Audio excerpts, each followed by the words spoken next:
Il y a un mois, les personnes déplacées dans l'est de la RDC avaient trouvé refuge et sécurité dans les faubourgs de Mugunga et du Lac-Vert à Goma. Mais les camps sont désormais vides. Le camp de Mugunga comptait environ 100 000 personnes déplacées à l'intérieur du pays. Mais de ce camp, il n'en reste plus rien.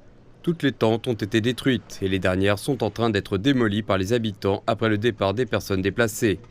Les rebelles du M23 avaient demandé aux gens de rentrer chez eux, mais ils sont revenus sur leur décision. Les personnes touchées sont originaires des villages de Tuonan, Karanga et Kamambu dans le territoire de Masisi.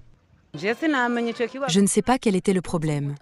Je suis aussi rentrée chez moi, mais au bout d'une semaine, ils nous ont demandé de quitter l'endroit. Ils nous ont chassés de notre maison. Nous n'avions rien d'autre à faire que de sauver nos vies. Ils ne nous ont rien expliqué, ils nous ont juste donné un délai pour partir, et nous sommes partis.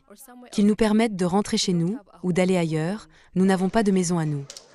Un peu plus loin, à Sake, à une trentaine de kilomètres à l'ouest de Goma, l'enceinte de l'école primaire de Kamuronza peine à accueillir près de 300 familles qui ont fui Karanga. La zone est sous le contrôle du M23. Je ne sais pas grand-chose. Je suis déjà très vieux. Je reste à la maison.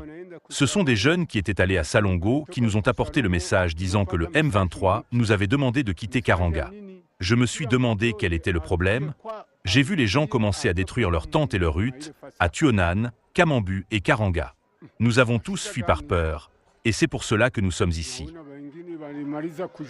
Sans aide humanitaire, les personnes déplacées à l'intérieur du pays risquent de connaître des jours difficiles. Beaucoup avaient espéré reprendre la reconstruction de leur vie lorsqu'ils sont rentrés chez eux après la chute de Goma. Mais aujourd'hui, ils sont confrontés à des temps incertains après avoir été chassés par les rebelles du M23. Le M23 est l'un des quelques 100 groupes armés qui s'affrontent pour prendre pied dans l'est de la RDC, riche en minerais, près de la frontière avec le Rwanda.